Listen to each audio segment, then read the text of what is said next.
ओम शांति। 2 मार्च 2023। अभी पढ़ेंगे मुरली। मीठे बच्चे, बाप के बने हो तो फर्स्ट नंबर लेने का पुरुषार्थ करो। मम्मा बाबा को फॉलो करने से, पढ़ाई पर ध्यान देने से नंबर फर्स्ट आ जाएंगे। प्रश्न: मनमत पर किए हुए कर्मों की रिजल्ट और श्रीमत पर किए हुए कर्मों की रिजल्ट में क्या अंतर है? उत्तर: जो अपनी मत पर कर्म करते हैं उन्हें आगे चलकर कर्म कूटने पड़ते, दुखी होते रहते हैं। मनमत अर्थात माया की मत से कोई देवाला मार देते हैं, कोई बीमार पड़ जाते हैं, कोई की अकाले मृत्यु हो जाती है। यह सब है कर्म कुटना। श्रीमत पर तुम बच्चे ऐसे श्रेष्ठ कर्म करते हो जो आधा कल्प कोई भी कर्म कुटना नहीं पड़ता। गीत है: तुम्हें पाके हमने जहान पा लिया, जमी तो जमी आसमान पा लिया। ओम शांति। बच्चों ने गीत की 2 लाइन सुनी। जबकि हमने बेहद के बाप को पा लिया है, तो बेहद के बाप से सारे विश्व की भाषाएं हम ले रहे हैं।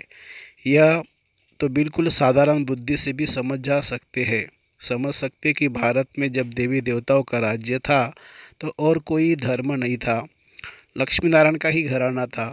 जैसे एडवर्ड द फर्स्ट सेकंड राजाई चलती है ना, वह यूनाइटेड किंगडम में। भारत में जब लक्ष्मी नारायण का राज्य था तो सारे विश्व पर ही उन्हों का राज्य था। ये मनुष्य भूल गए हैं। अब तुम बच्चों ने बाप को पा लिया तो गोया विश्व की राजाई पा ली।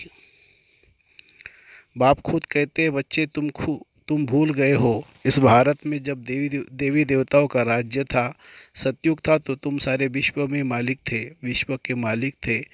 पार्टीशन आदि कुछ भी नहीं था। लक्ष्मी नारायण डबल सिरताज थे। बड़े बड़े राज्य लोग भी पूजा करने के लिए अपने महलों में मंदिर बनाते थे। लक्ष्मी नारायण का राम सीता का थे, वे भी भारत के राजे और वह भी भारत के राजे, परंतु वे सतयुग त्रेता के थे, वे द्वापर कलयुग के थे। सतयुग त्रेता में लक्ष्मी नारायण राम सीता का राज्य था। फिर बाद में होते हैं विकारी राजाएं। विकारी राजा भी कैसे बनते हैं, यह बातें शिव बाबा इन द्वारा बैठ समझाते हैं। गाया भी जाता है: पूज्य पुजारी, सतो प्रधान से तमो प्रधान जरूर बनना है। कहते हैं, हे बच्चे, तुम पहले सतयुग में सतोगुणी महाराजा महारानी थे और संपूर्ण पवित्र थे। यह तुम बच्चों को याद रहता है। बरोबर हम सो पूज्य थे, अब नहीं है। फिर पुरुषार्थ से हम वह पद पा रहे हैं। माया ने पुजारी बना दिया है। यह शिक्षा जो मिलती है वह धारण करनी है। कॉलेज में जो शिक्षा मिलती है वह भी स्टूडेंट्स की बुद्धि में रहती है ना, बच्चों की बुद्धि में रहता है। हम भारतवासी सो देवता थे। कल अब पहले भी बाप ने आकर राजयोग सिखाया था। मुख्य है गीता की बात। जब कोई मिले तो बोलो, गीता कब सुनी व पढ़ी है? उसमें लिखा हुआ है भगवानुवाच, तो कैसे सुनाते हैं? कब सुना है? भगवान पढ़ाते हैं। एक गीता में ही भगवानुवाच है। तुम बच्चे जानते हो, भगवान ने राजयोग सिखाया था और कहा था, मैं तुमको राजाओं का राजा बनाऊंगा। उन्होंने फिर श्री कृष्ण का नाम दे दिया है। अब श्री कृष्ण तो सतयुग का प्रिंस था। श्री कृष्ण ने यह पद पाया है। अपने बाप से कृष्ण कोई अकेला नहीं था। लक्ष्मी नारायण की राजधानी थी जो अब फिर से स्थापन हो रही है। तो तुम बच्चों की बुद्धि में यह आना चाहिए। 5000 वर्ष पहले भी भगवान ने ऐसे पढ़ाया था। भगवान नॉलेजफुल ब्लिसफुल है। श्री कृष्ण को नॉलेजफुल ब्लिसफुल आदि यह टाइटल नहीं देंगे। बाप सारी सृष्टि पर तत्व सहित सब पर ब्लिस करते हैं। सो तो सिवाय परमपिता परमात्मा के और कोई कर न सके। ब्लिस अर्थात मेहर। यहाँ तो देखो, तत्व आदि सब तमो प्रधान है। बरसात पड़ती है तो नुकसान कर देती, तूफान लगते रहते हैं, यह सब बेकायदे हुआ ना। सतयुग में कोई भी बेकायदे बात होती नहीं जो नुकसान आदि हो। खेती टाइम पर तैयार होगी, टाइम पर पानी मिलेगा, वह कोई उपद्रव होते नहीं है। यह माया के उपद्रव है जो दुखी करते हैं। माया का भी अर्थ मनुष्य नहीं जानते हैं। अब तुम समझते हो, बाप को कहा ही जाता है परमपिता परमात्मा, यानी परमात्मा। बोलना भी ऐसे चाहिए, एक्यूरेट। बाप कहते हैं, मैं तुमको ऐसे कर्म सिखलाता हूँ जो तुमको कभी कर्म कुटने नहीं पड़ेंगे। मनमत पर चलने से हर एक मनुष्य कर्म कुटते हैं ना। बुखार खांसी हुई, यह भी कर्म भोग है। देवाला मारा, यह भी कर्मों को कुटना हुआ। तुमको बाप श्रेष्ठ कर्म सिखलाते हैं। जो भी जितना सीखेंगे उतना उच्च पद स्वर्ग में पाएंगे। जैसे नाटक में कोई तो स्पेशल रिजर्व सीट लेते हैं, फिर नंबरवार सेकंड क्लास थर्ड क्लास होती है। अच्छे अच्छे आदमी नज़दीक में सीट लेते हैं। तो पढ़ाई में भी नंबरवार होते हैं। बाप कहते हैं, मैं तुमको मालिक बनाने आया हूँ। जितना जो पढ़ेगा, पढ़ाई बहुत सिंपल है, पढ़ाने वाला है निराकार। उनका नाम व्यास व श्री कृष्ण आदि नहीं है। उन सब के तो चित्र है न, ब्रह्मा का भी चित्र है, श्री कृष्ण का भी चित्र है। सूक्ष्म व स्थूल चित्र है तो उनको भगवान नहीं कह सकते। भगवान एक ही है, जिसको शिव कहते हैं। भले मंदिर कितने भी है, परंतु नाम असूल एक ही है। वह कब बदल नहीं सकता। वह है निराकार परमपिता परमात्मा। ये किसने कहा? निराकार आत्मा कहती है कि परमपिता परमात्मा परम धाम में रहते हैं।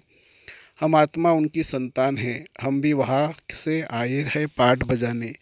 अब एक एक एक्टर को बायो अब एक एक एक्टर की बायोग्राफी तो नहीं बताएंगे, मुख्य की ही बताई जाती है। यहाँ भी बड़े बड़े आदमियों की बायोग्राफी बताते हैं ना। अब सारी बेहद की सृष्टि में उच्चते उच्च मनुष्य कौन है, ड्रामा में उच्चते उच्च पाठ किसका है, यह भी समझना चाहिए। हम एक्टर्स को बाप बेट समझाते हैं। क्रिएटर डायरेक्टर बाप ही है। शिव बाबा डायरेक्शन देते हैं ब्रह्मा को कि तुमको देवी देवता धर्म की स्थापना करनी है। स्थापना कर फिर तुमको जाकर पालना करनी है। हम नहीं करेंगे, तुमको सिखलाते हैं, डायरेक्शन देते हैं ना। करण करावनहार है ना, खुद करते भी है, नॉलेज सुनाते हैं और तुमसे कराते भी है। श्रीमत मिलती है, यह करो। ड्रामानुसार ब्रह्मा यह स्थापना कर फिर राज्य करेंगे। ब्राह्मण ब्राह्मणियाँ भी राज्य करेंगे। तो बाप समझाते, मैं निराकार एक हूँ और सब साकारी है। अब वह निराकार परमपिता परमात्मा आत्माओं को मत देते हैं।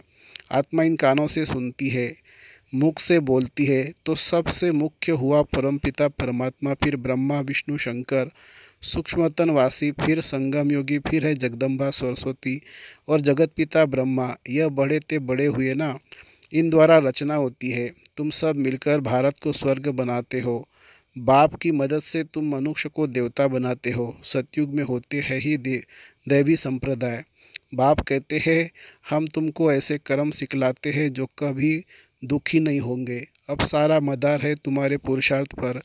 चाहे बाप का बन फर्स्ट क्लास टिकट लो, सूर्यवंशी बनो चाहे चंद्रवंशी बनो, यह तो जानते हो तुम्हारे मम्मा बाबा सबसे जास्ती पुरुषार्थ करते हैं, सर्विस करते हैं। वह तो महारानी महाराजा बनेंगे, तुम उन्हों की गद्दी पकड़ेंगे ना, या नापास हो जाएंगे। जगदम्बा का कितना नाम है, सरस्वती है ब्रह्मा की बेटी, तो दोनों का मंदिर अलग अलग कर दिया है। ब्रह्मा का भी अजमेर में बड़ा मंदिर है। वह है जगत पिता, वह है जगत माता, जगत को रचने वाले। मुख्य धर्म है चार, फिर तो बहुत छोटे छोटे मठ आदि निकलते रहते हैं। आपस में लड़ते झगड़ते रहते हैं, क्योंकि पार्टीशन है बहुत, जहाँ तहाँ झगड़ा लगा पड़ा है। सतयुग में तो ऐसे नहीं होता। तो बाप समझाते हैं, मीठे लाडले बच्चे, इस ड्रामा को समझना है। यह तो जानते हैं हम आत्मा परमधाम से आती है। गर्भ में चोला धारण कर हम पाठ बजाते हैं। अभी पाठ पूरा हुआ है, फिर यह शरीर छोड़ शरीर अशरीरी होकर जाना है।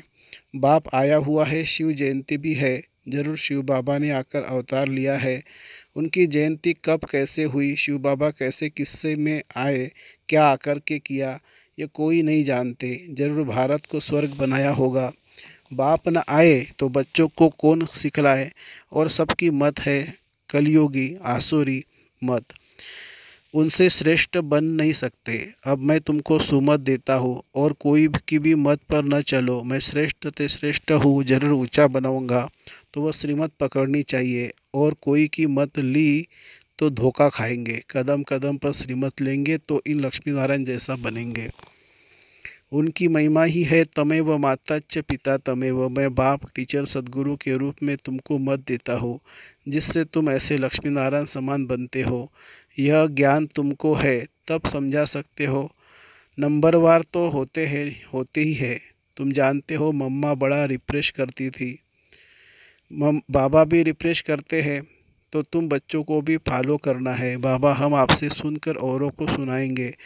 बहुत सहज बोलो। भगवानुवाच लिखा हुआ है, भगवान तो है निराकार, तुम जानते हो ड्रामा में यह वेद शास्त्र आदि सब पहले से ही बने हुए हैं। शास्त्रों में जो कुछ है जैसे बने हुए हैं फिर वही बनेंगे। कितनी गुह्य बातें हैं, गुह्य ते गुह्य बातें सुनाते रहेंगे जो बच्चे समझकर फिर समझा सके। व्यास तो लिखने वाला मनुष्य होगा ना। भगवान किसी को कहा जाता है वह तो सभी का बाप है। श्री कृष्ण नहीं, श्री कृष्ण की हिस्ट्री जाग्रफी को भी तुम बच्चे जानते हो।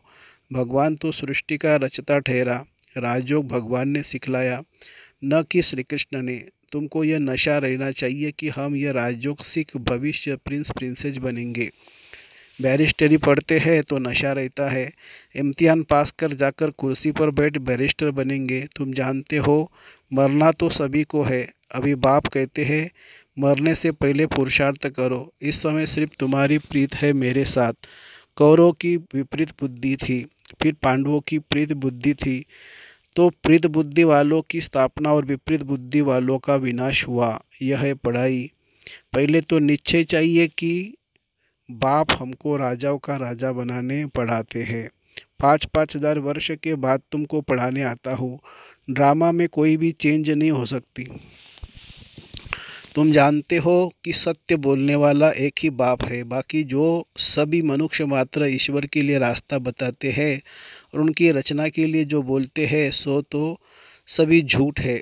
मनुष्य समझते भी है परंतु अभी तक प्रभाव निकलने का समय नहीं है, तो देरी लगेगी। ट्रेन तो अपने टाइम पर पहुंचेगी ना, 8 के बदले 2 बजे तो नहीं पहुंचेगी।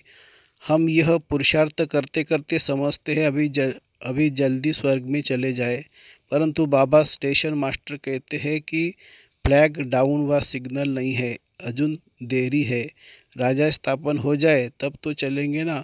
बहुत बच्चे कहते बाबा यहाँ रहकर हम तंग हो गए हैं। बाबा कहते यह तो तुम्हारा नंबर 1 जन्म है, इसमें तुम्हें कभी तंग नहीं होना है। वंदे मातरम गाया हुआ है। तुमको योग बल से सारे विश्व को पावन बनाना है। अच्छा, मीठे मीठे मीठे मीठे सिक्के लदे रूहानी बच्चों प्रति माता पिता बाप दादा का याद प्यार और गुड मॉर्निंग। रूहानी बाप की रूहानी बच्चों को नमस्ते। हम रूहानी बच्चों की रूहानी माता पिता बाप दादा को याद प्यार, गुड मॉर्निंग और नमस्ते बाबा नमस्ते। धारणा के लिए मुख्य सार। इस विनाश काल में एक बाप से सच्ची प्रीत रखनी है, सदा इसी नशे में रहना है कि हम राजयोग सीख भविष्य प्रिंस प्रिंसेस बनेंगे। दूसरी पॉइंट, योग बल से सारे विश्व को पावन बनाने की सेवा करनी है। इस नंबर 1 जन्म से कभी भी तंग नहीं होना है। वरदान, स्नेह और भावना के बंधन में भगवान को भी बांधने वाले गायन योग्य भवो। स्नेह और भावना के बंधन में भगवान को भी बांधने वाले गायन योग्य भवो। भक्ति मार्ग में गायन है गोपियों का। गोपियों ने भगवान को बंधन में बांध दिया। यह स्नेह और भावना का बंधन जो चरित्र रूप में गाया जाता है। आप बच्चे इस समय बेहद के कल्प वृक्ष में स्नेह और भावना की इस रस्सी से बाप को भी बांध देते हो। इसका ही गायन भक्ति मार्ग में चलता है। बाप फिर इसके रिटर्न में स्नेह और भावना की दोनों रस्सियों को दिल तख्त का आसन दे झूला बनाए बच्चों को दे देते हैं। इसी झूले में सदा झूलते रहो। स्लोगन है, स्वयं को हर परिस्थिति में मोल्ड करने वाले ही सच्चे गोल्ड है। स्वयं को हर परिस्थिति में मोल्ड करने वाले ही सच्चे गोल्ड है। अच्छा, ओम शांति।